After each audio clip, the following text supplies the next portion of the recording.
Boy, I'm really excited about this week's movie. Why? It stars Pia Zadora. I mean, just look at her.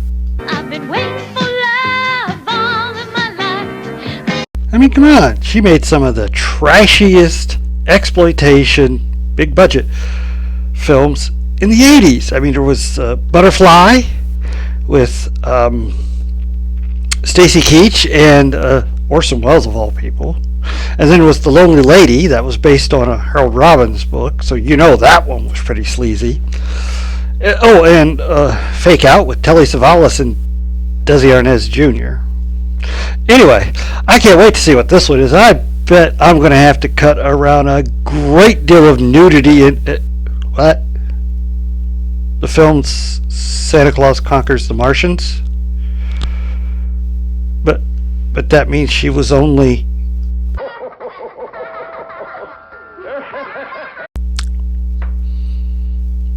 Never mind. Hey gang, Uncle Todd and Sonny here. Just having a little fun there. Yes, the film we're seeing is the infamous Santa Claus Conquers the Martians, made in 1964.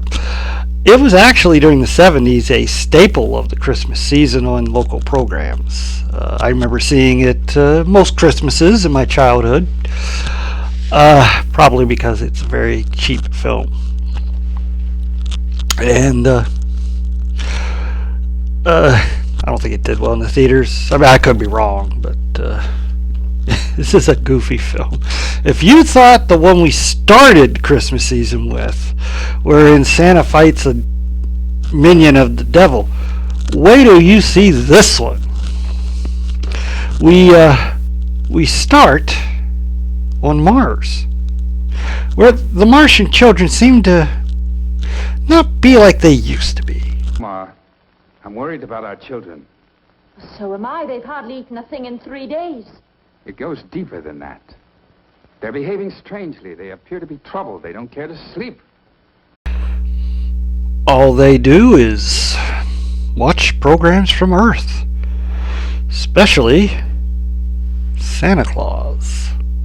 We have so much to do, and you stand here dawdling, talking to this visitor. Mr. Anderson, this is Mrs. Claus. We're on television. How do you do, Mr. Anderson? Ma'am? Now, I want you to go and finish painting those hobby horses. Television? Oh, yes. Very important. This was the first appearance of Mrs. Claus on film or TV. We're also introduced to another interesting character who will be the comedy relief for the film, Droppo. You are the laziest man on Mars. Why are you sleeping during working hours? I wasn't sleeping, Chief. It's just that I haven't been able to sleep these last few nights. I forgot how. So I was just practicing. He's got a real Hunt's Hall kind of vibe to him. Anyway, concerned about the children. Momar. No, I'm sorry. Kimar. Kimar? Yeah. Kimar. Momar's the mother. Kimar and several of the other Martians go to see the old wise one in the forest. And he gives them some interesting advice. Must be allowed to be children again. They must learn to play. They must learn what it means to have fun. We need a Santa Claus on Mars.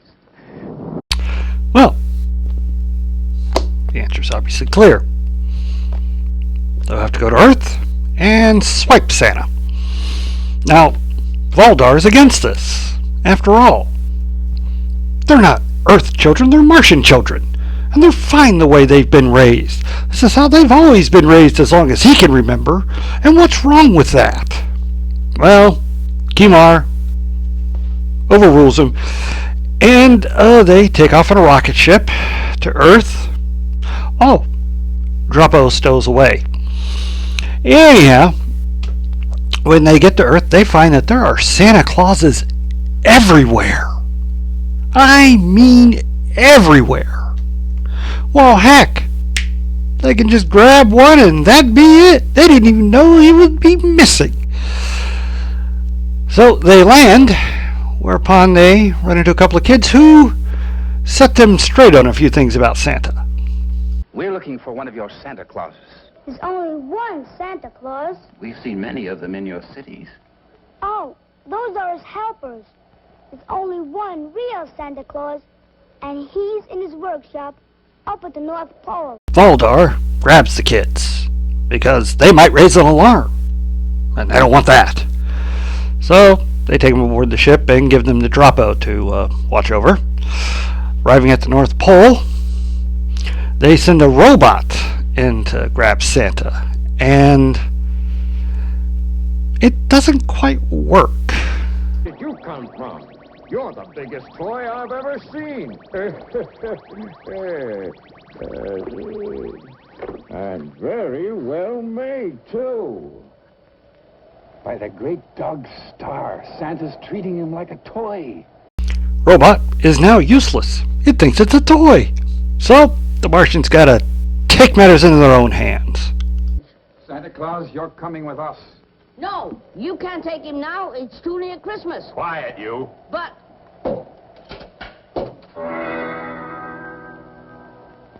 They obviously mean business. They even paralyze Mrs. Claus. Well, they take Santa away, but Billy managed to take out the control that allows them to get by our radar undetected.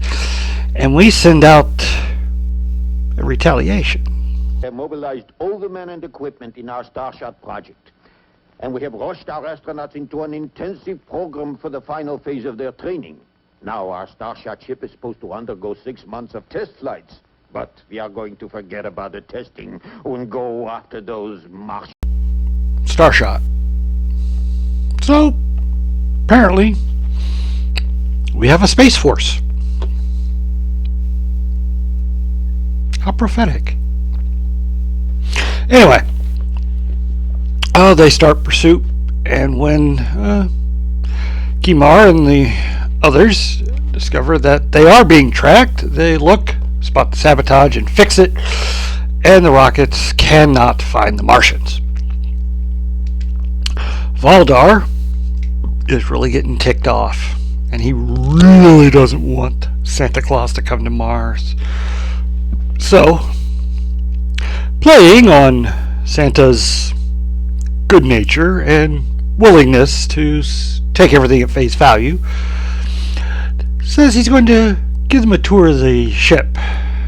And when he shows them the airlock, he shuts them in, starts the clock, then rushes back to the bridge to flip the switch that will fire them into space. Well, Kimar discovers this, and they have a bit of a argument.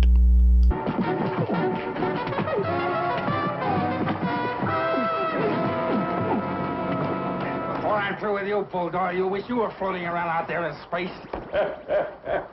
Merry Christmas, everyone. How did they escape? Come on.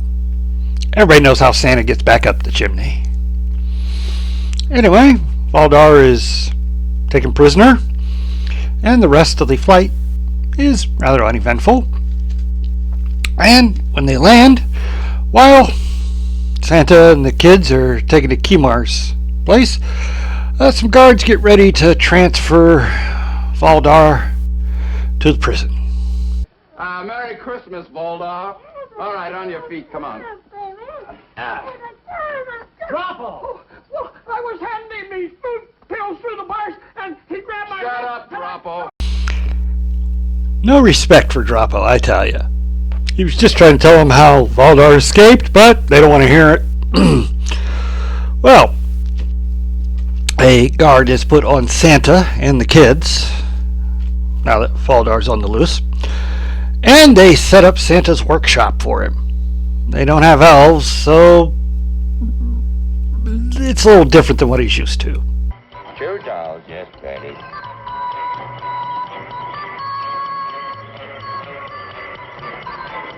3 baseball bats.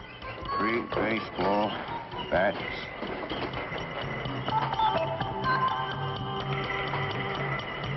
Well, the despondent Santa, who used to actually making toys by hand, calls it a day. His fingers a little sore. And they all head home. Droppo, who's really been getting into the whole Santa thing, swipes an extra Santa suit that Momar made for Santa and tries it on for size.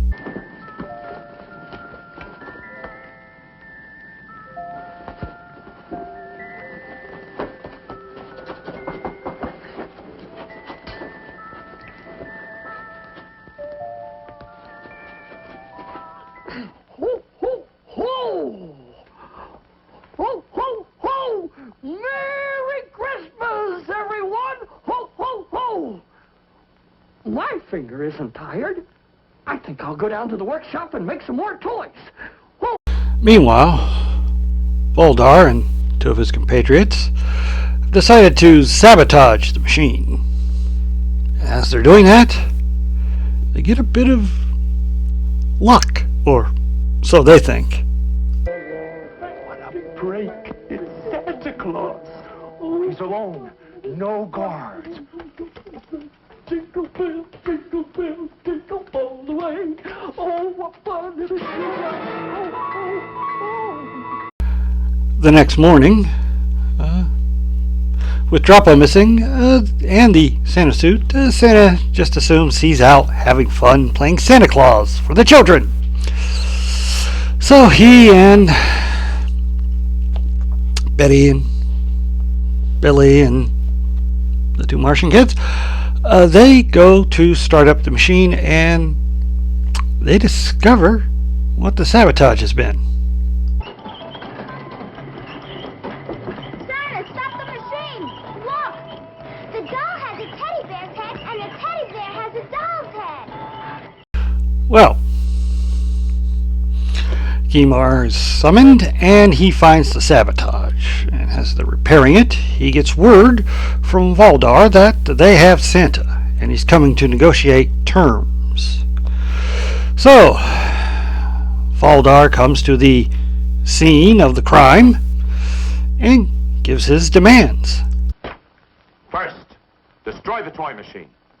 Second, we will release Santa Claus if you promise to send him and the Earthlings back to their planet. Third, no more joy through toys nonsense on Mars. Well, Kimar, he's not gonna go for that.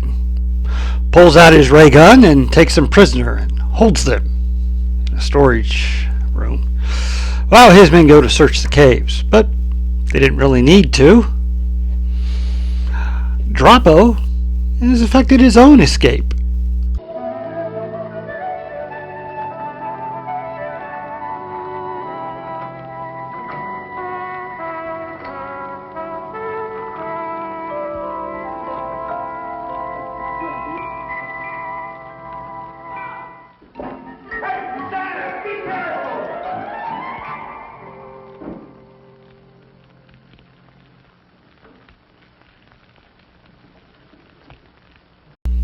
Meanwhile, Voldar gets the drop on Kimar. What are you going to do with us? You're going to stand trial before the council. I don't think you'll be causing any more trouble.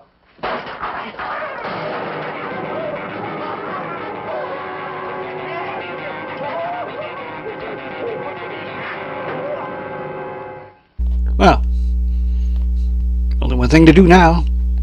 Go and destroy the machine. But he hadn't counted on Santa and the kids being aware that this just might happen. You won't escape me. You're through. Voldar, why don't you, relax? You're going to relax permanently.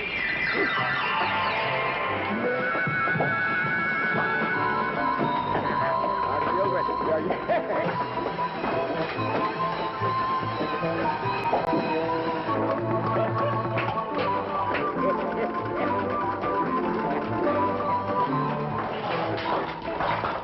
right, kids, you can stop now. I said cease fire!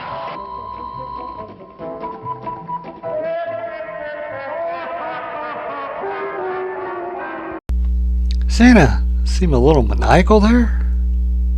Oh well. Now that Voldar is captured again and sent to whatever penalty they're going to send him on Mars, Kimar realizes that Santa and the two Earth children should be returned to their homes. But what's Mars going to do for a Santa? Well, there's only one obvious solution. Ho, ho, ho! Merry Christmas! Oh, you can't wait. Oh, yes! No pillows! Look! Look, kids! No pillows! And thus we come to a hilarious ending. Well, I thought it was hilarious when I was a kid. Now it's just kind of... Yeah, this was a joy to watch when I was like 8 or 9. I thought it was great.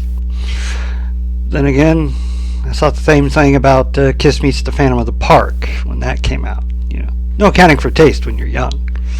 It's a fun film. It had dropped down into obscurity like a lot of low-budget films had after they stopped being shown on local TV, until Mystery Science Theater 3000 used it for a Christmas episode, and it is part of the zeitgeist now, I guess.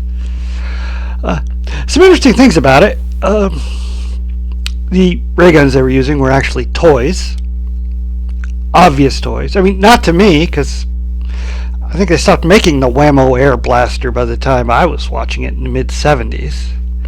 But this was also Pia Zadora's film debut. I think she was like 12, maybe 10. Interesting. There are some critics that make the interpretation that this is actually a subtle reference to the Edgar Rice Burroughs Martian books, because in those books you had green Martians and you had red Martians, and you can kind of see that here. We're from Mars. Don't be afraid. We have children. See that Kimar is more reddish complected and Voldar is green. Although by the end of the film, nobody's really green. We are holding Santa Claus a hostage. One false move, and your little ho-ho-ho man will be destroyed. What I find a little more interesting is that, I mean, for the time, this was probably thought to be a great message.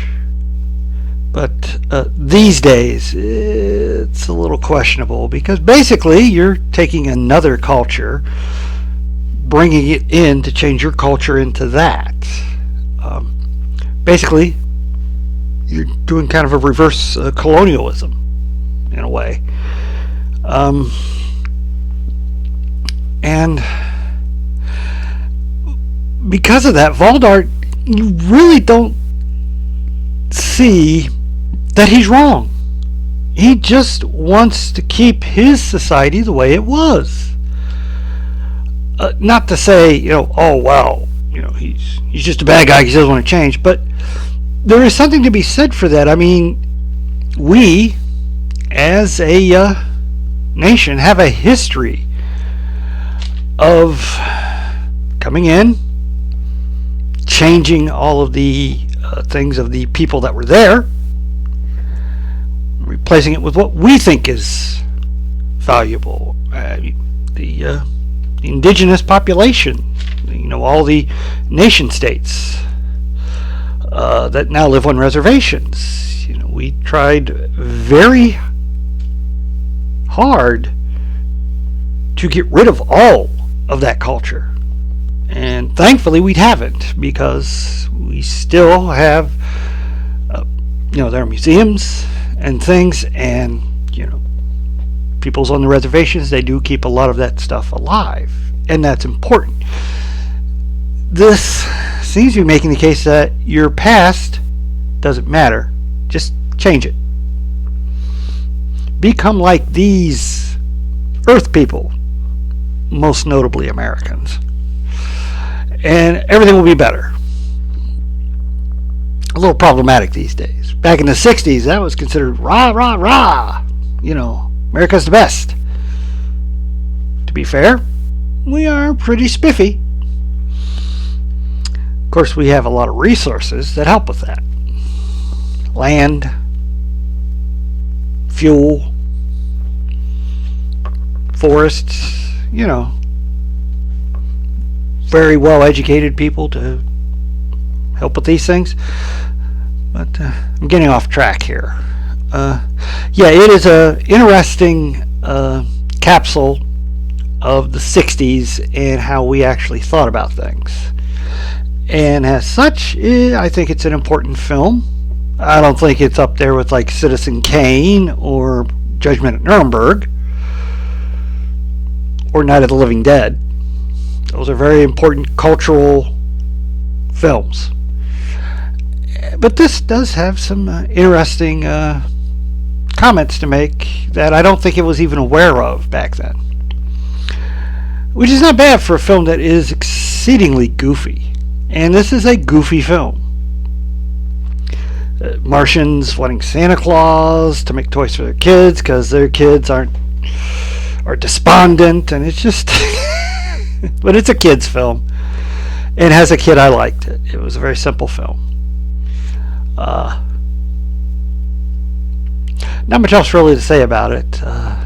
It was made over a 4-day period in a warehouse, New York. Most of the cast are from Broadway and off-Broadway shows.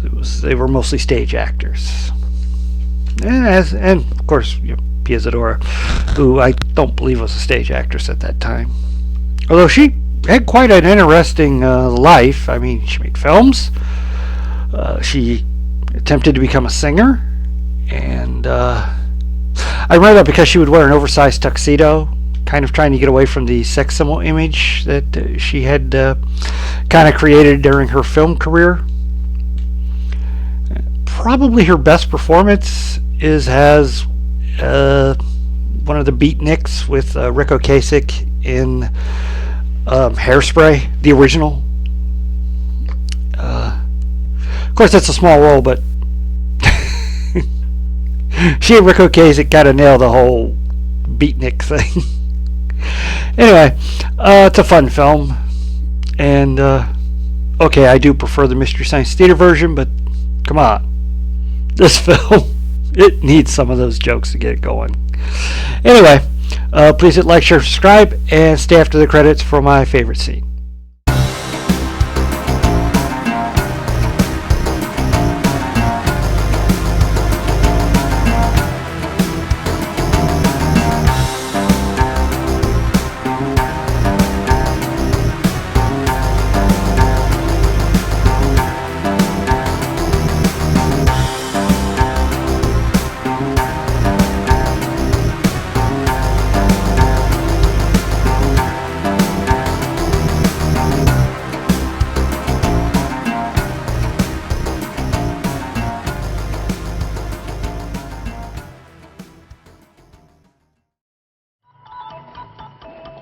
Look at me.